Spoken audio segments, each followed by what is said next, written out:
ప్రార్థన చేసుకుందాం.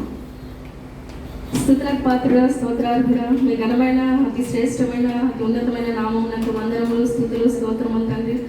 గొప్ప దేవుడివి, సర్వశక్తిమంతుడివి, సర్వాధికారి నా తండ్రి.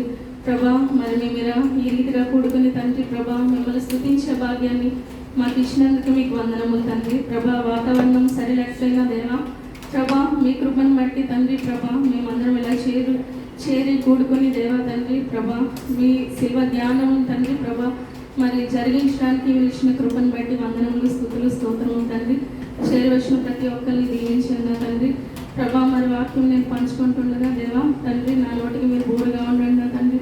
మాట్లాడేది నేనైనా తండ్రి ప్రభా మరి మీరు మీ పరిశుద్ధాత్మ శక్తితో తండ్రి నన్ను నడిపించండి ప్రభా. మరి వాక్యాన్ని నాకు మా అందరికీ కూడా తండ్రి అర్థమయ్యే రీతిలో మరి బోధించే శక్తిని నాకు దయచేయమని ఈ కొద్ది ప్రార్థనని వేసిన నామములు అడిగి బ్రతిమలాడి వేడుకొంచున్నాం తండ్రి. ఆమేన్.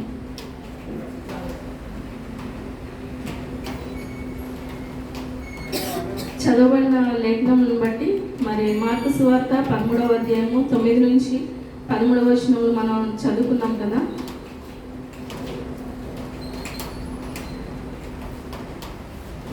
ఇక్కడ మిమ్మల్ని గూర్చి జాగ్రత్త పడుడి, వారు మిమ్మల్ని సభలకు అప్పగించెదరు.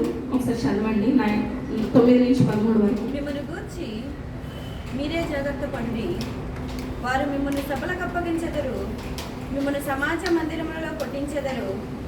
మీరు వారికి సాక్షాత్తమై అధిపతుల ఎదుటను రాజుల ఎదుటను నా నిమిత్తము నిలువబడుదురు. సకల సమాజులకు సువార్త ముందుగా ప్రకటింపబడవలను. వారు మిమ్మల్ని అప్పగించుటకు కొనిపోనప్పుడు మీరు ఏమి చెప్పుదమా అని ముందుగా చింతింపకుడి. ఆ గడియలోనే మీకేది ఇవ్వబడునో అదే చెప్పుడి. చెప్పువాడు పరిశుద్ధాత్మయే గాని మీరు కారు. సహోదరుడు సహోదరిని, తండ్రి కుమారుని మరణమును అప్పగింతురు. కుమారులు తల్లిదండ్రుల మీద లేచి వారిని చంపింతురు. నా నామము నిమిత్తము అందరి చేత మీరు దేశింపబడుదురు. అంతము వరకు సహించువాడే రక్షణ పొందును. అందరికీ మరి ఒకసారి వందనములండి. వాక్యం చదివించిన సిస్టర్కి వందనాలు, మరి అవకాశం ఇచ్చిన దేవాదేవునికి వందనాలు, అలాగే పాస్టర్ గారికి వందనాలు, అలాగే సంఘ పెద్దలకి వందనములు, మరి చేరవచ్చిన మీ అందరికీ కూడా వందనములండి. మరి వాక్య లేఖనాలని చూసినట్లయితే మరి యేసుక్రీస్తు ప్రభువారు తన శిష్యులకి మరి ఆయన మరణించక ముందు మరి సువార్త ఎలా ప్రకటించాలి, ఒకవేళ ప్రకటిస్తే మీకు ఎలాంటి సిచ్యువేషన్స్ ఎదురవుతాయి, మీరు ఎలా ఎదుర్కోవాలి, మీకు ఎలాంటి పరిస్థితులు ఉంటాయి అనేసి ఆయన చెప్పడం ఇక్కడ మనం గమనిస్తూ ఉంటాము. ఇవే వచనాల్లో మనకి మత్తయి సువార్త 10వ అధ్యాయము 15 నుంచి 22లో కూడా కనిపిస్తాయి. అలాగే మత్తయి సువార్త 24వ అధ్యాయము 9 నుంచి 14 వచనాల్లో కూడా కనిపిస్తాయి. అలాగే లోకా సువార్త 21, 12 నుంచి 13 వచనాలు కనిపిస్తాయి. మరి టైం ఉండదు కాబట్టి నేను చదివించట్లేదు. అక్కడ కూడా మరి యేసుక్రీస్తు ప్రభువారు శిష్యుల్ని మీరు సువార్త చేయడానికి వెళ్ళేటప్పుడు మీరు అంటే దయ్యాలను వెళ్ళగొట్టడానికి, రోగాలను స్వస్థపరచడానికి వెళ్తున్నప్పుడు మీరు ఇలా ఉండాలి, మీకు ఇలాంటి సమస్యలు ఎదురవుతాయి, మీరు రాజుల ఎదుట మరి సమాజ మందిరాల్లో మరి కొట్టించబడతారు, మరి దూషింపబడతారు అనేసి ఇక్కడ వాక్యము సెలవిస్తూ ఉంది. ఇక్కడ ఈరోజు మనం లేఖనాలను గమనించినట్లయితే నా నిమిత్తము ద్వేషింపబడును అనే అంశం గురించి మాట్లాడుతూ మరి ఇక్కడ యేసుక్రీస్తు ప్రభువారు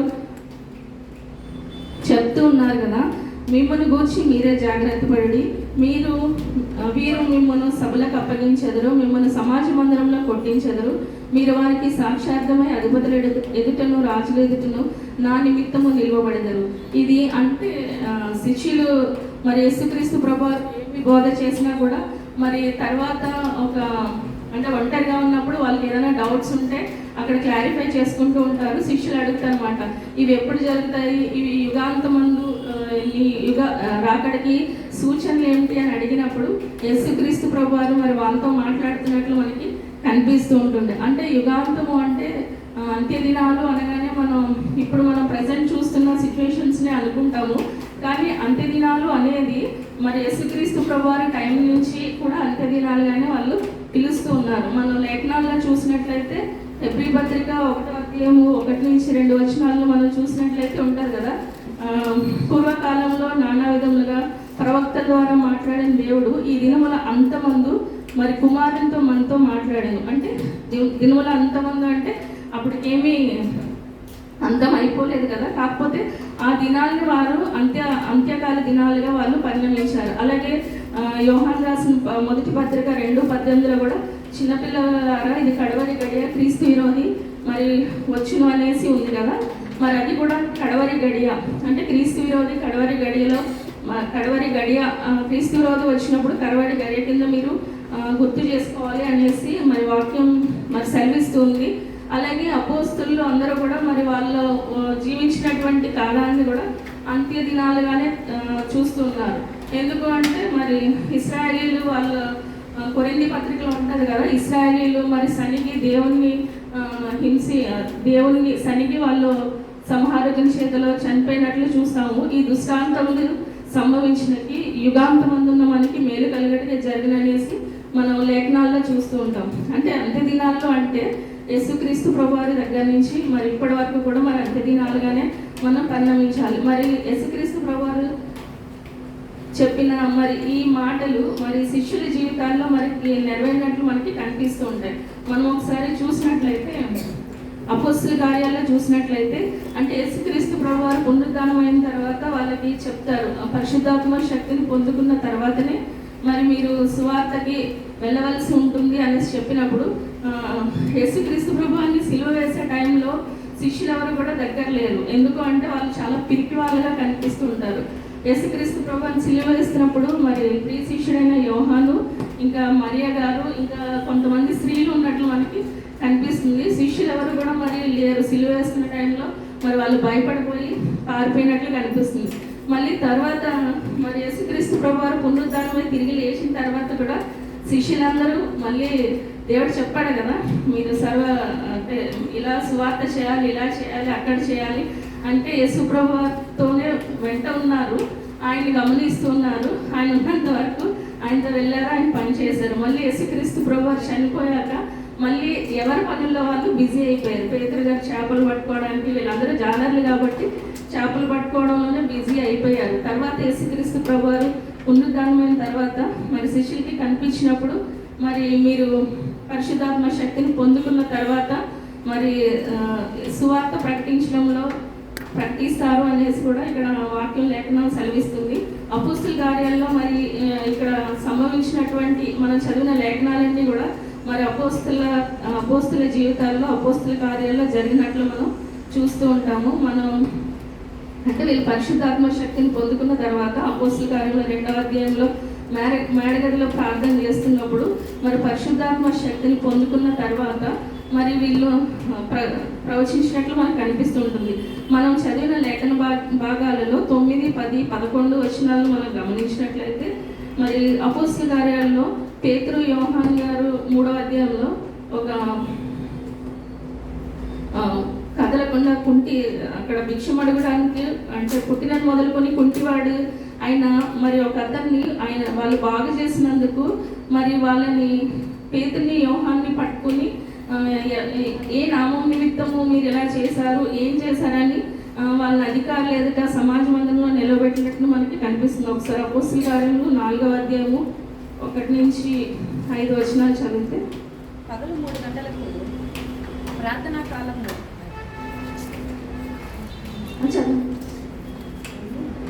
4వ అధ్యాయం 1 నుంచి 3. వారు ప్రజలతో మాట్లాడుచుండగా యాజకులను, దేవాలయపు అధిపతియు, సద్దూకయ్యులను వారు ప్రజలకు బోధించుటయు, యేసును బట్టి మృతులలో నుండి పునరుద్ధానము కలుగునని ప్రకటించుటయు చూచి కలవరపడి వారి మీదకి వచ్చి వారిని బలత్కారముగా పట్టుకొని సాయంకాలమైనందున మరునాటి వరకు వారిని కావలిలో ఉంచిరి. వాక్యము వినిన వారిలో అనేకులు నమ్మిరి. వారిలో పురుషుల సంఖ్య ఇంచుమించు 5,000 ఆగెను. ఇక్కడ మనం చూసుకున్నట్లయితే పేతురు, యోహాను గారిని మరి ఏ నామం నిమిత్తము మీరు ఎలా చేశారు అని అడిగినప్పుడు మరి వాళ్ళు అంటే వాళ్ళు చేసింది మంచి పని అయినప్పటికీ మరి వాళ్ళని పట్టుకుని చెరసాల్లో వేసినట్లు కనిపిస్తుంది.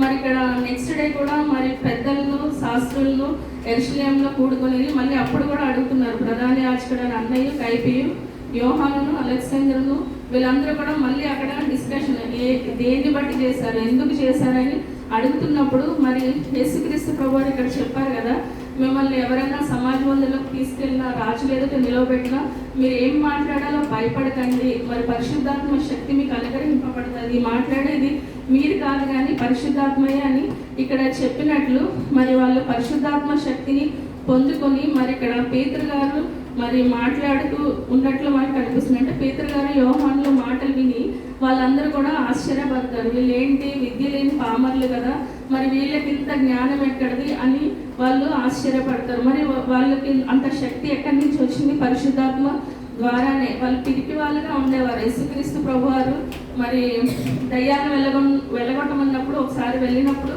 మరి వాళ్ళ వల్ల కాకపోతే మళ్ళీ యేసుక్రీస్తు ప్రభువారి దగ్గరికి వచ్చి మా వల్ల కావట్లే, మేము ఏం చేయాలి, ఈ దయ్యాలను మేము వెళ్ళగొట్టలేకపోతున్నాం అంటే మరి ఉపవాస ప్రార్థన ద్వారానే అది జరుగుతుందని.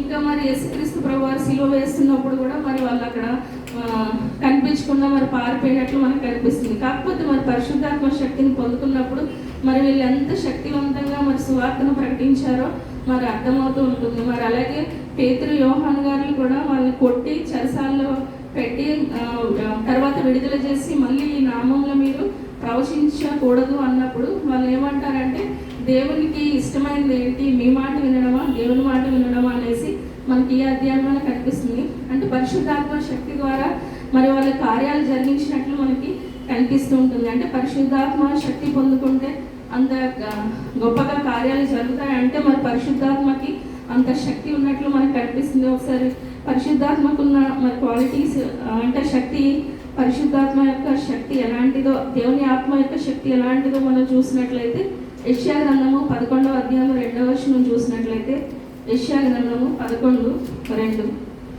యెహోవా ఆత్మ జ్ఞాన వివేకములకు ఆధారముకు ఆత్మ, ఆలోచన బలములకు ఆధారముకు ఆత్మ, తెలివిని యెహోవా ఎడల భయభక్తులను పుట్టించు ఆత్మ అతని మీద నిలుచును. ఇక్కడ యెహోవా ఆత్మ, జ్ఞానం, వివేకం, ఇలాగా భయము, భక్తి, జ్ఞానము ఇంకా అన్ని చూసుకుంటే అక్కడ 7 క్వాలిటీస్ కనిపిస్తూ ఉంటాయి. అంటే యెహోవా ఆత్మ అంత శక్తివంతమైనదిగా మనకి కనిపిస్తుంది. అలాగే ఇర్మియా గ్రంథము 1వ అధ్యాయం 9వ వచనంలో కూడా, ఇర్మియా గ్రంథము 1వ అధ్యాయం 9వ వచనం, అప్పుడు యెహోవా చేయి చాపి నా నోరు ముట్టి ఇలాగ సెలవిచ్చును, ఇదిగో నేను నీ నోట నా మాటలు ఉంచి ఉన్నాను. సిస్టర్ ఇక్కడ మరి ఇర్మియా గారి నోట మరి దేవుని మాటలు ఉంచి ఉన్నారు. అలాగే శిష్యుల నోట కూడా మరి దేవుని మాటలు ఉంచి ఉన్నట్లుగా మనకి కనిపిస్తుంది. అంటే వాళ్ళు పరిశుద్ధాత్మ శక్తితోనే బోధించినట్లు మనకి కనిపిస్తుంది. అలాగే మొదటి కొరింథీ పత్రిక 2:13 కూడా చదివినట్లయితే, మొదటి కొరింథీ 2:13, మనుష్య జ్ఞానము నేర్పు మాటలతో గాక ఆత్మ సంబంధమైన సంగతులతో సరిచూచుచు ఆత్మ నేర్పు మాటలతో వీటిని గూర్చియే మేము బోధించుచున్నాము. వాళ్ళు బోధించేది కూడా ఆత్మ నేర్పే మాటలతోనే వాళ్ళు బోధించారు. వాళ్ళ సొంత జ్ఞానంతో కాదు, సొంత శక్తితో కాదు, కానీ మరి ఆత్మ నేర్పు మాటలతోనే వాళ్ళు బోధించినట్లుగా మనకి కనిపిస్తుంది. ఇక్కడ మరి దేవుడు చెప్పిన మాటలు మరి అధికారుల యొద్దకు మరి రాజుల యొద్దకు పెద్దల యొద్దకు మరి వాళ్ళని తీసుకెళ్ళినప్పుడు వాళ్ళు ఎంతో మరి ధైర్యంతో మరి వాళ్ళు బోధించినట్లుగా మనకి కనిపిస్తుంది. అలాగే మరి చాలాసార్లు మరి దేవుని గురించి మాట్లాడినప్పుడు వాళ్ళందరినీ చెరసాల్లో వేసేయడం, అలాగే స్టెఫెన్ గారి విషయంలో కూడా మనకు తెలుసు. మరి స్టెఫెన్ గారిని కూడా మరి రాళ్లతో కొట్టి మరి ఆయన్ని కూడా చంపినట్లు మనం చూస్తూ ఉంటాము. అంటే అపోస్తుల విషయాల్లో మరి అందరి విషయాల్లో కూడా మరి వాళ్ళు అర్థసాక్షులు అయిపోయినట్లు మనకి కనిపిస్తుంటారు. అంటే యోహాను గారు కాకుండా మరి మిగిలిన శిష్యులందరూ కూడా మరి అర్థసాక్షుల్లాగా అయిపోయినట్లు మనకు కనిపిస్తారు. ఎందుకు మరి ఎవరి నిమిత్తము నా నిమిత్తం ద్వేషింపబడదునైనా అన్నప్పుడు ఆ మాటకి వాళ్ళు ఏమి భయపడకుండా మరి క్రీస్తు సువార్తను ముందుకు తీసుకువెళ్ళినట్లు మనకి కనిపిస్తుంది. ఇంకా తర్వాత మనకి అపోస్తుల కార్యాల్లో అంటే పేతురు, యోహాను, స్టెఫెన్ గారు, ఇంకా తర్వాత మనకి చూసుకున్నట్లయితే మరి ఒక వ్యక్తి వస్తారు. ఆయన అపోస్తులు కాకయే మరి అపోస్తులని పిలువబడిన వారు. ఎవరో చెప్తారా? అపోస్తులు కాకయే అపోస్తులని పిలువబడిన వారు పౌలు గారండి. మరి పౌలు గారు పరిశీలించి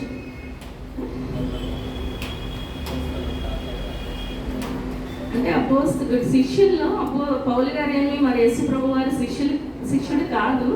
అయినప్పటికీ కూడా మరి అపోస్తులుడైన పౌలు అని పిలువబడతాడు. మనం పత్రికలన్నీ చూస్తే కూడా అపోస్తులుడైన పౌలు రాసిన కొరింథీ పత్రిక, గలతీ పత్రిక అని ఇక్కడ మనకి కనిపిస్తూ ఉంటుంది. మరి ఆయన గురించి కూడా మరి దేవుడు ఒక మాట చెప్తారు. ఒకసారి అపోస్తుల కార్యములు 9వ అధ్యాయము 16-17 వచనాలు చూసుకున్నట్లయితే, ఇతడు నా నామము కొరకు ఎన్ని శ్రమలను అనుభవించుకోవాలనో నేను ఇతనికి చూపుదునని అతనితో చెప్పాను. అనన్య వెళ్ళి ఆ ఇంట ప్రవేశించి అతని మీద చేతులుంచి, సౌలా సహోదరుడా, నీవు వచ్చిన మార్గములలో నీకు కనబడిన ప్రభు అయిన యేసు నీవు దృష్టి పొంది పరిశుద్ధాత్మతో నింపబడినట్టు నన్ను పంపి ఉన్నాడని చెప్పాను. చాలా సిస్టర్, ఇక్కడ మరి ప్రభువారు అంటున్నమాట, అంటే నేను అపోస్తలుడు నా కోసం ఎలా వాడబడాలో, మరి ఎలా ఎన్ని హింసలు పొందాలో మరి నేను నిర్ణయించి ఉన్నాను. కాబట్టి నువ్వు వెళ్ళి అతనికి బాప్టిజం ఇమ్మని చెప్పినట్లు మనకి ఇక్కడ కనిపిస్తుందండి. లేఖనాల్లో చూసినట్లయితే 15, అందుకు ప్రభువు నీవు వెళ్ళుము, అన్ని జనుల ఎదుటను రాజుల ఎదుటను ఇశ్రాయేళ్ల ఎదుటను నా నామము భరించుటకు ఇతడు నేను ఏర్పరచుకున్న సాధనమై ఉన్నాడు. ఇతడు మరి దేవుడు ఏర్పరచుకున్న సాధనం ఎక్కడికి? అన్ని జనుల ఎదుట మరి ఇశ్రాయేళ్ల ఎదుట కూడా మరి ప్రవచించేవాడిగా, మరి సువార్తను ప్రకటించే వారిగా మరి యేసు ప్రభు వారు ఇతన్ని ఏర్పరచుకున్నట్లు మన ఇక్కడ కనిపిస్తుంది. ఇతడు నా నామం కొరకు ఎన్ని శ్రమలను అనుభవింపవలనో నేను ఇతనికి చూపుదనని అతనితో చెప్పాను. మరి పౌలు గారు మన ముందు మరి దేవుణ్ణి విశ్వసించిన వాళ్ళని అందరినీ కూడా మరి ఆయన హింసించేవారు. మరి యేసుక్రీస్తు ప్రభు వారు మాట్లాడిన తర్వాత మరి ఆయన మాటలు విని మరి సువార్తను ప్రకటించడానికి వెళ్ళారు. మరి పౌలు గారు చేసిన పరిచర్య చాలా ఘనమైనదిగా చెప్పాలి. మరి ఆయన అనేక సంఘాలను నిర్మిస్తూ అనేక పత్రికలు రాస్తూ మరి ఆ పత్రికల ద్వారా సంఘంలో ఉన్న వాళ్ళందరినీ బలపరుస్తూ కూడా మరి ఆయన చేసిన పరిచర్య మరి చాలా గొప్పదిగా ఉంటుంది. మరి ఎన్ని హింసలు వచ్చినా, ఎంతమంది దూషించినా కూడా మరి ఆయనకు అప్పచెప్పిన బాధ్యతను ఆయన అయితే నిర్వర్తిస్తూ ఉన్నారు. ఒకసారి కొరింథీయులకు రాసిన 2వ పత్రిక, అపోస్తల కార్యములు 16:20-23.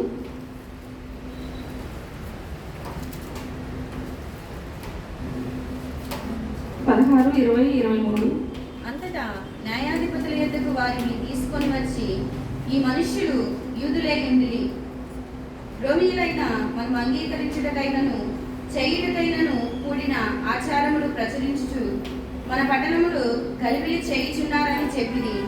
అప్పుడు జన సమూహము వారి మీదకి దుమ్మిగా వచ్చును. న్యాయాధిపతులను వారి వస్త్రములు లాగివేసి వారిని బెత్తములతో కొట్టవలనని ఆజ్ఞాపించిరి. వారు చాలా దెబ్బలు కొట్టి వారిని చెరసాలలో వేసి భద్రముగా కనిపెట్టవలనని చెరసాల నాయకునికి ఆజ్ఞాపించిరి. ఇక్కడ చూసినట్లయితే పౌలు శీల గారు మరి ఫిలిప్పి పట్టణానికి వెళ్ళినప్పుడు మరి రోమీలు మీరు యూదులై ఉండి ఇక్కడ మమ్మల్ని మార్చడానికి వచ్చారా అనేసి వాళ్ళని మరి కొట్టినట్లు, అందరూ వచ్చి కొట్టినట్లు, బెత్తాలతో కొట్టినట్లు, అలాగే బట్టలు లాగేసినట్లు కనిపిస్తుంది. అంటే మరి దేవుని సువార్త నిమిత్తము వాళ్ళు ఎంత మరి కష్టపడ్డారో మనకి అర్థమవుతుంది. ఇంకా అలాగే మరి పౌలు గారు చాలా తెలివైన వారు. ఆయన గమలీయేలు పాదాల దగ్గర మరి ధర్మశాస్త్రాన్ని ఆయన నేర్చుకున్నవారు. కాబట్టి ఆయన తెలివితేటలు మరి ఆయన మాట్లాడే విధానము, అంటే ఆయన అంటారు కదా, యూదులకి యూదుల్లాగా, గ్రీస్ దేశస్తులాగా, ఇజ్రాయెల్ లాగా, ధర్మశాస్త్రం లేని వారికి ధర్మశాస్త్రం లేని వారిగా, మరి ధర్మశాస్త్రం ఉన్న వారికి ధర్మశాస్త్రంగా మరి ఆయన అంటే ఎవరికైనా ఎలాగైనా సరే సువార్త ప్రకటించబడాలి, అందించబడాలి అనేసి ఆయన మరి ఏ పరిస్థితిలో ఉన్నా కూడా మరి ఆయన ఆ విధంగా మారుతూ మరి సువార్తను అయితే ప్రకటించారు తప్ప ఎన్ని బాధలు హింసలు వచ్చినా కూడా మరి ఆయన వెనుతిరిగినట్టు మనకు కనిపిస్తుంది.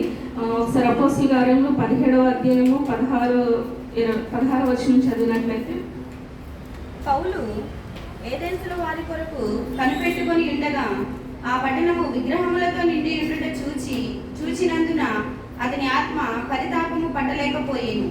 చాలా సిస్టర్, ఇక్కడ మరి పౌలు గారు ఏథెన్స్ పట్టణానికి వెళ్ళినప్పుడు మరి ఏథెన్స్ పట్టణంలో అన్ని కూడా మరి ఎక్కువగా విగ్రహాలు కనిపిస్తూ ఉంటాయి.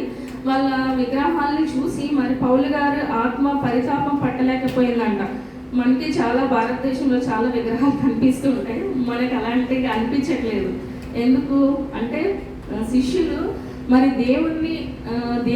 దేవుడు చేసిన త్యాగాన్ని, దేవుని ప్రేమను వాళ్ళు రుచి చూశారు కాబట్టి మరి వాళ్ళ ఆత్మలు, వారి ఆత్మ మరి అక్కడ విగ్రహాలను చూసి మరి పౌలు గారి ఆత్మ పరితాపం చెందిందని ఉంది. అంటే అక్కడ అన్ని విగ్రహాలు, ఈ ఏథెన్స్ పట్టణస్తులు అందరూ కూడా ఏదో ఒక కొత్త విషయం తెలుసుకోవాలి, ఎవరు ఏం చెప్తారా, వాళ్ళ టైం అంతా కూడా ఏదో ఒక కొత్త విషయాలు తెలుసుకునే రీతిలోనే ఉంటారు. మళ్ళీ వాళ్ళ విగ్రహాల పైన తెలియబడని దేవుడు అని రాసి ఉంటుంది. అది ఒకసారి చదువుదాము. 21 నుంచి 23 నుంచి 24. నేను సంచరించుచు మీ దేవతా ప్రతిమలను చూచుచుండగా ఒక బలిపీఠము నాకు కనబడెను. దాని మీద తెలియబడని దేవునికి అని వ్రాయబడి ఉన్నది. కాబట్టి మీరు తెలియక దేని యందు భయభక్తులు కలిగి ఉన్నారో దానినే నేను మీకు ప్రచురింపచున్నాను. చాలా ఇక్కడ చూసినట్లయితే మరి ఆ విగ్రహాలన్నిటిపైన తెలియబడని దేవుడు అనే ఉంది. మరి ఆ తెలియబడని దేవుడు మరి వాళ్ళ దేవుడుగా పూజిస్తున్నారు కాబట్టి పౌలు గారు వాళ్ళకి ఎలా అన్నా సువార్త చెప్పాలి, యేసుక్రీస్తు ప్రభువారి గురించి చెప్పాలి కాబట్టి మరి ఎంతో తెలివిగా మరి మీరు తెలియబడని దేవుడు అని రాస్తున్నారు కదా, మరి నేను ఆ దేవుడు గురించే చెప్తున్నాను. మరి ఆయనే ఈ జగత్ పునాది వేశారు, మనం జీవిస్తున్నాము, మనం చలిస్తున్నాము అంటే మరి ఆయన ద్వారానే అని మరి యేసుక్రీస్తు ప్రభువారి గురించి చెప్పడం జరుగుతుంది. ఎందుకు అంటే అక్కడ మరి అంటే అంత విగ్రహారాధన ఉన్నది కాబట్టి మరి వాళ్ళకి తెలియబడిన దేవుడికి కూడా వాళ్ళు పూజలు చేస్తున్నట్లు కనిపిస్తుంది. అక్కడ మరి పౌలు గారు ఆ తెలియబడని దేవుడే మరి నిజమైన దేవుడు అని యేసుక్రీస్తు ప్రభువారి గురించి తెలియజేస్తూ మరి అక్కడ కూడా సువార్త ప్రకటిస్తే మరి కొంతమంది నమ్మారు, కొంతమంది అపహాస్యం చేశారు, కొంతమంది మరి నమ్మకుండా ఉన్నారు. ఎలా అయితేనే కొంతమంది ఒక్క ఆత్మైనా రక్షించాలి అన్న ఉద్దేశం మరి పట్టుదల మరి పౌలు గారిలో మనకి కనిపిస్తుంది. మరి పౌలు గారు సేవా పరిచయం మరి చాలా గొప్పదిగా ఉంటుంది. మరి ఆయన ఎన్నో హింసలు పొందారు, ఒకటి తక్కువ 39 దెబ్బలు తిన్నారు, ఇంకా జైల్లో వేయబడ్డారు. మరి బట్టలు కూడా తీసి కొట్టినా సరే వాళ్ళు కొట్టడం, జైల్లో వేయడం, మళ్ళీ తప్పించుకోవడం, మళ్ళీ వాళ్ళకి దేవుడు అప్పచెప్పిన బాధ్యత సువార్త ప్రకటించడం. మరి పౌలు గారు మరి సువార్త అంతటా ప్రకటింపబడుతూనే ఉంది. అప్పట్లో మరి ఎన్ని హింసలు వచ్చినా, ఇబ్బందులు వచ్చినా కూడా మరి దేవుని శిష్యులు అలాగే మరి విశ్వాసులు కూడా ఎంతోమంది దేవుని పరిచయంలో ముందుకు వెళ్ళినట్లు మనకి కనిపిస్తుంది. అంటే నా నిమిత్తం ద్వేషింపబడను అంటే మరి అక్కడ ఎంత ద్వేషింపబడినప్పటికీ కూడా మరి యేసుక్రీస్తు నామాన్ని మాత్రం వాళ్ళు వదలకుండా మరి సువార్త అన్ని చోట్ల వ్యాపిస్తున్నట్లు మనకి కనిపిస్తుంది. ఒకసారి కొలస్సీ పత్రిక 1వ అధ్యాయం 6వ వచనం చదివినట్లయితే, కొలస్సీ పత్రిక 1వ అధ్యాయము 6వ వచనం. ఈ సువార్త సర్వలోకములో ఫలించుచు వ్యాపించుచున్నట్టుగా మీరు దేవుని కృపను గూర్చి విని సత్యముకు గ్రహించిన నాటి నుండి మీలో సైతము ఫలించుచు వ్యాపించుచున్నది. ఈ సువార్త సర్వలోకంలో ఫలించుచు వ్యాపించున్నట్టుగా మీరు దేవుని కృపను గూర్చి సత్యము గ్రహించిన నాటి నుంచి మీలో సైతము ఫలించు వ్యాపించున్నది. ఆల్రెడీ అక్కడ చాలా వరకు మరి సువార్త వ్యాపించు ఉన్నది. మరి యేసుక్రీస్తు ప్రభువారు వెళ్తూ చెప్పారు కదా, మీరు సర్వలోకానికి వెళ్ళి సర్వ సృష్టికి మరి సువార్తను ప్రకటించండి అని చెప్పారు. మరి శిష్యులు ఆ మాటను మరి పట్టుకుని మరి అందరూ కూడా మరి వెళ్ళినట్లు కనిపిస్తుంది. అపోస్తుల్లో మరి ఆఖరికి పౌలు గారిని కూడా మరి శిరచ్ఛేదనం చేసి చంపేసినట్లుగా మనకు కనిపిస్తుంది. ఆయన కూడా మరి హతసాక్షి అయినట్లు మనకి కనిపిస్తుంది. అంటే పౌలు గారు మరి చాలా ప్రాంతాలు తిరిగి మరి సువార్త చేశారు. మనకి బైబిల్లో లాస్ట్ మ్యాప్ ఒకటి ఉంటుంది, అపోస్తులైన పౌలు చేసిన ప్రయాణం అని ఉంటుంది. అక్కడ ఉన్న ప్లేసెస్ అన్నీ చూస్తే యెరూషలేము, దమస్కు, అంతియోక్య, ఇంకా ఈకోనియా, లుస్త్రా, దెర్బే, ఇంకా ఫిలిప్పి, తెస్సలోనికా, ఇంకా చాలా ఏథెన్స్, ఆ ప్లేసెస్ అన్నీ కూడా మరి పౌలు గారు తిరిగినట్లు మనకు కనిపిస్తుంది. అంటే పండితులు చెప్తారు ఆయన 16,000 కిలోమీటర్ల నుంచి 20,000 కిలోమీటర్ల వరకు మరి ఆయన ప్రయాణం చేసి మరి సువార్త ప్రకటించినట్లు చరిత్రకారులు చెప్తూ ఉంటారు. అంటే ఆయన సువార్త ఎంత ఘనంగా చేశారు. ఆయన అంటే సంఘాన్ని హింసించి మరి దేవుడు పిలిచినప్పుడు పిలుపుకి ఆయన విధేయత చూపించి మరి ఎన్ని శ్రమలు, మరి ఎన్ని ఇబ్బందులు, ఆఖరికి చంపేస్తామన్నా కూడా మరి ఆయన సువార్త చాలా ఘనంగా చేసినట్లు మనకు కనిపిస్తుంది. ఒకసారి రోమపత్రిక 15వ అధ్యాయము 18-19 వచనాలు చదివినట్లయితే, రోమపత్రిక 15వ అధ్యాయము 18-19. ఎలాగనగా అన్యజనులు విధేయులగునట్లు వాక్యము చేతను క్రియ చేతును, గురుతులు బలము చేతను, మహత్కార్యములు బలము చేతను, పరిశుద్ధాత్మ బలము చేతను, క్రీస్తుని ద్వారా చేయించిన వాటిని గూర్చియే గాని మరి దేనిని గూర్చియు మాట్లాడ తెగింపను. కాబట్టి యెరూషలేము మొదలుకొని చుట్టుపట్లనున్న ప్రదేశములందు ఇలారికు ప్రాంతముల వరకు క్రీస్తు సువార్తను పూర్ణముగా ప్రకటించి ఉన్నాను.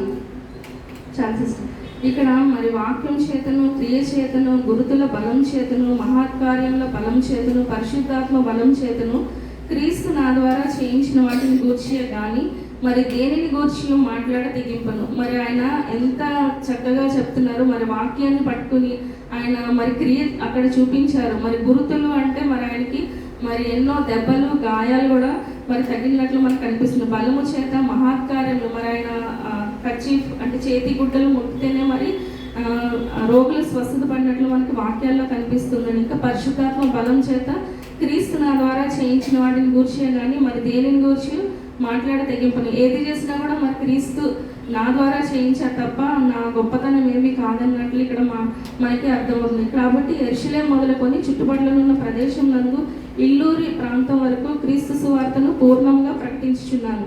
మరి ఇక్కడ యెరూషలేము మొదలుకొని ఇల్లూరు అంటే మరి అది ఒక పెద్ద ప్రాంతం, యూరోప్లో ఒక పెద్ద ప్రాంతం. అంటే చాలా ప్రదేశాలు తిరిగి మరి ఆయన సువార్త చేసినట్లు మనకి కనిపిస్తుంది. అదే మ్యాప్ అని చెప్పాను కదా, మరి బైబిల్లో లాస్ట్ పేజీలో ఉంటుంది. మరి ఆ మ్యాప్ అంటే ఆయన తిరిగిన ప్రదేశాలు అది అక్కడ మనకి కనిపిస్తూ ఉంటుంది. ఇంకా మనం తర్వాత అంటే మనం 9, 10, 11 వచనాలు చూసాం కదా. వాళ్ళు సభలకు అప్పగించినప్పుడు మరి అధికారుల ముందుకు వెళ్ళినప్పుడు అప్పగింపబడతారు. కానీ మీరు భయపడకండి, మరి మాట్లాడేది మీరు కాదు, మరి సువార్త అంతటా కూడా వ్యాపించాలని మరి చెప్తున్నారు. మరి ఆ మాటలు ఇక్కడ వీళ్ళ జీవితాల్లో నెరవేరి ఆ తర్వాత మరి విశ్వాసులు అలాగే ఇంకా ఎంతోమంది మరి దేవుని పరిచర్య చేశారు. వాళ్ళ జీవితాల్లో కూడా మరి నెరవేరిన ఎంతోమంది మిషనరీలు కూడా మరి దేవుని సువార్తను మరి చేపట్టుకుని మరి అంతటా కూడా మరి ప్రవచించినట్లు మనకు కనిపిస్తుంది. వాళ్ళకి ఇబ్బందులు ఎదురైనా మరి వాళ్ళ ప్రాణాలను తెగించి కూడా మరి సువార్త పనిలో మరి ముందుకు వెళ్ళినట్లు మనకి కనిపిస్తూ ఉంటుంది. మన లాస్ట్ ఇయర్ ప్రవీణ్ పగడాల గారు ఇదే డేట్ కరెక్ట్గా 1 year అవుతుంది. మరి ఆయన కూడా చేసిన అంటే ఇప్పటి వరకు అందరూ చాలామంది కూడా మరి దేవుని కోసము వాళ్ళ ప్రాణాలను సైతం లెక్క చేయకుండా మరి దేవుని పనిలో ముందుకు వెళ్తూ అనేక నిందలు, హింసలు, అలాగే చంపబడడం మన అపోస్తులలో చూసాము. అలాగే ఆ తర్వాత మిషనరీల్లో చూస్తాము. అలాగే తర్వాత ఎంతోమంది దైవజనుల్ని మనం చరిత్రలో వాళ్ళ సాక్ష్యాలు వింటుంటే మనకు అర్థమవుతూ ఉంటుంది. అలాగే మరి ప్రవీణ్ గారి గురించి అంటే ఈరోజు కరెక్ట్గా 1 year అయినట్టుంది ఆయన చనిపోయి. మరి ఆయన కూడా మరి చాలా గొప్ప సేవ చేశారు. ఆయన చేసినప్పుడు అంతవరకు తెలీదు. ఆయన చనిపోయాక ఆయన సేవ గురించి మరి ఆయన వాక్యాలు ఎంత మరి స్ట్రాంగ్గా చెప్పారో, ఎంతమంది మరి క్వశ్చన్స్ అడిగినా మరి దానికి ఆన్సర్లు చెప్పే విధంగా మరి ఆయన మనకి కనిపిస్తుంటారు. అంటే దూషింపబడిన ఏమైనా కూడా మరి నా నామం నిమిత్తం దూషింపబడతారని వాక్యం సెలవిస్తుంది. మరి యేసుక్రీస్తు ప్రభువాన్ని కూడా మరి దూషించారు. ఎంతో మరి మతి చెల్లించిన వారు అన్నారు. ఎవరు? వాళ్ళ ఇంటి వారే మతి చెల్లించిన వారు అన్నారు, దయ్యం పట్టిన వారు అన్నారు. దయ్యాన్ని బయల్జుబుల్ వలన, దయ్యానికి అధిపతి అయిన బయల్జుబుల్ వలన ఇతను దయ్యాలు వెళ్ళగొడుతున్నారని ఎన్నో నిందలు, హింసలు కూడా పెట్టారు. మరి యేసుక్రీస్తు ప్రభువారు ఇక్కడ మాట్లాడుతున్న మాట ఏంటంటే, నన్ను దూషించారు కాబట్టి మీకు అలా జరుగుతుంది, మరి మిమ్మల్ని కూడా అలాగే చేస్తారు అనేసి మనకి యోహాను సువార్త 15వ అధ్యాయము 18వ వచనంలో కనిపిస్తుంది.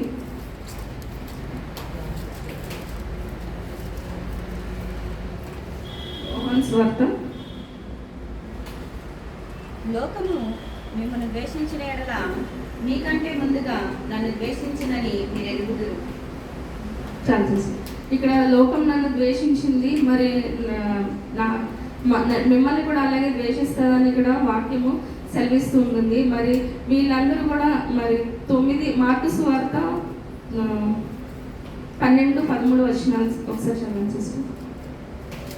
సహోదరుడు సహోదరుని, తండ్రి కుమారుని మరణముకు అప్పగింతురు. కుమారులు తల్లిదండ్రుల మీద లేచి వారిని చంపింతురు. నా నామము నిమిత్తము అందరి చేత మీరు ద్వేషింపబడుదురు. అంతము వరకు సహించువాడే రక్షణ పొందును. నా నామం నిమిత్తము మీరు అందరి చేత ద్వేషింపబడదు. ఇక్కడ కుమారుడు కుమారుని మీదకి, పిల్లల తల్లిదండ్రుల మీదకి, అంటే వాళ్ళు వస్తారు ఆ కడవరి గడియల్లో వాళ్ళు అలాగ ఉంటారు. అంటే మరి శిష్యులు మరి యేసుప్రభుని నమ్ముకున్న వారి టైంలో మరి యూదులు వేరే వాళ్ళని యెహోవాయే దేవుడని నమ్ముతారు, వేరే వాళ్ళు దేవుడని నమ్మరు. ఇంకా చాలామంది శిష్యుల విషయాల్లో కూడా మరి వాళ్ళని నమ్ముకున్నందుకు చాలామంది విశ్వాసుల్ని వాళ్ళ ఇంటి వారే వాళ్ళకి అప్పగించినట్లు మనకి కనిపిస్తూ ఉంటుంది. ఇంకా ఇది ఒక ప్రవచనంగా మన మీకా గ్రంథము 7వ అధ్యాయము 5వ వచనంలో మనకు కనిపిస్తుంది.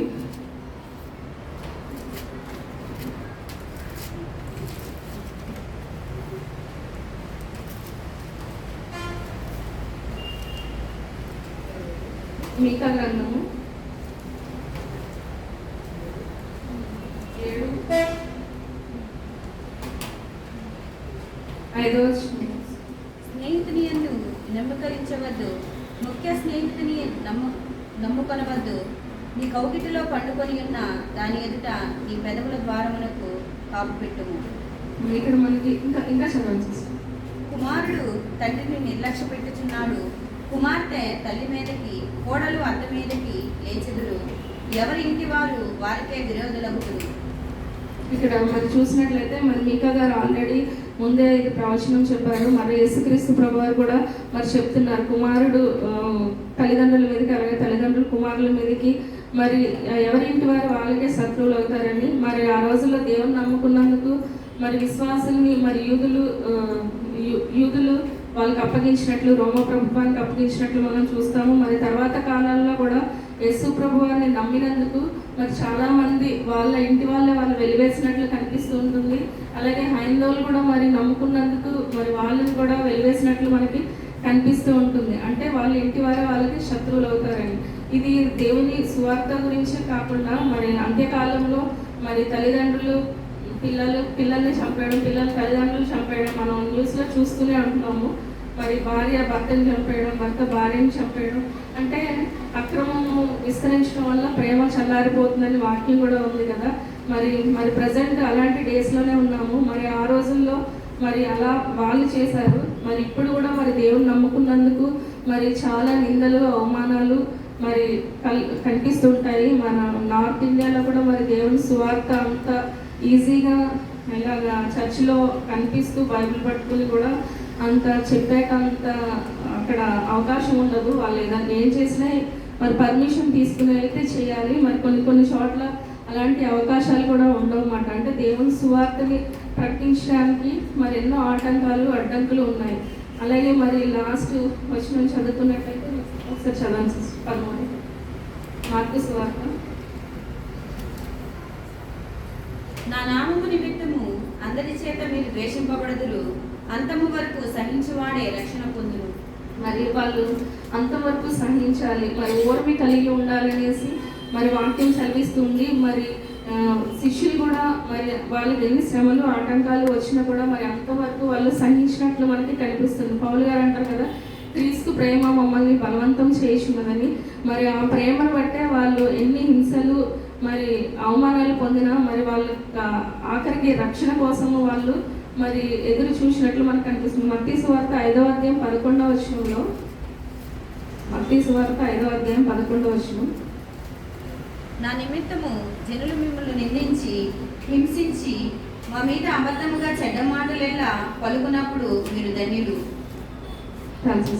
మరి మనం ఎవరి చేతనన్నా దేవుని కోసం హింసింపబడుతూ ఉంటే, నిందించబడుతూ ఉంటే, మరి చెడ్డ మాటలల్లా మనల్ని పలుకుతూ ఉంటే కూడా మనం ధన్యులమే. ఎందుకంటే క్రీస్తు ప్రభువారి నిమిత్తము మనం కూడా శ్రమలను అలాగే నిందలను అవమానిస్తే అది మరి బాధగా తీసుకోకుండా వాళ్ళని తిరిగి తిట్టే విధంగా కాకుండా వాళ్ళు అన్నారు, సరే మేము ధన్యులము, మరి మేము జీవ కిరీటం పొందుకోవడానికి, మరి క్రీస్తు అనుగ్రహించే రక్షణ పొందుకోవడానికి మరి క్రీస్తు నిమిత్తము మనందరం కూడా మరి ఒకవేళ దేవుని కొరకు అలాంటి శ్రమలు, ఇబ్బందులు, కష్టాలు వస్తే మరి వెనుదిరిగే వారం కాకుండా మరి క్రీస్తు కోసం నిలబడే వారంగా ఉండాలి. మరి నా నామం నిమిత్తం దూషింపబడదు అనే మాటని మరి యేసుక్రీస్తు ప్రభువారి శిష్యుల్లో చూసాము, అనేకులైన విశ్వాసుల్లో చూసాము. మరి అలాగా మరి మనం కూడా దేవుని కోసం నిలబడే వారంగా ఉండాలి. మరి శ్రమ వచ్చినా కష్టం వచ్చినా మనం దేవుని బిడ్డలం కాబట్టి మరి దేవుని అనుసరిస్తున్న వాళ్ళు శిష్యులు కాబట్టి మనం కూడా జీజస్ని ఫాలో చేస్తున్నాం కాబట్టి మనం కూడా శిష్యులమే. మరి దేవుడు శిష్యులకి కాదు మనకి కూడా సర్వలోకానికి వెళ్ళి సర్వ సృష్టికి మరి సువార్త ప్రకటించమన్నారు. మరి సర్వలోకానికి వెళ్ళి సర్వ సృష్టికి సువార్త ప్రకటించి కంప్లీట్ అయిన తర్వాత మరి దేవుడు వస్తానని చెప్తున్నాడు. మరి శిష్యులకే కాదు అలాంటి బాధ్యత మనకి కూడా ఉంది. ఒకవేళ దేవుని నిమిత్తం మనం కూడా నిందపాలైనా దూషింపబడినా మరి దాన్ని ఒక గొప్ప భాగ్యంగా మనం తీసుకోవాలి. మన పర్సనల్ తిట్లు మనల్ని ఎవరైనా దూషిస్తే దానికి మనం గొప్పగా ఫీల్ అవ్వకూడదు. కానీ మరి దేవుని నిమిత్తం మనం దూషింపబడుతున్నామా అని మనల్ని మనం ఆలోచించుకోవాలి. మరి మనం కూడా దేవుని కోసం ఏదైనా చేసేవారంగా మరి క్రీస్తు ప్రభువారు మన కోసం సిలువలో మరణించారు, మన కోసం ఆయన దూషింపబడ్డారు, మన కోసం నిందపాలయ్యారు. అది దేవుని చిత్తాన్ని ఆయన గ్రహించి మరి దేవుడు మన అందరినీ ప్రేమించాడు కాబట్టి ఆయన ప్రియకుమారుని మన కోసం పంపించారు. మరి దేవుని నిమిత్తము యేసుక్రీస్తు ప్రభువారు మరి ఆయన చిత్తాన్ని నెరవేర్చడానికి మరి ప్రజలు అందరితో మరి ఆయన దూషింపబడ్డారు. మరి మనం కూడా దేవుని కోసం ఏదైనా చేయాలి, ఆయన రాజసువార్తను ప్రకటించే వారంగా మనందరం కూడా ఉండాలని ఈ కొద్ది మాటలను ముగిస్తున్నానండి. అందరికీ వందనాలు. ఏదైనా తప్పుగా మాట్లాడంటే క్షమించండి. సమస్త జ్ఞానం ఇచ్చిన దేవుని సమాధానం యేసుక్రీస్తు వల్ల మీ హృదయములకు తలంపులకు కావాలని గాక. ఆమేన్. నీ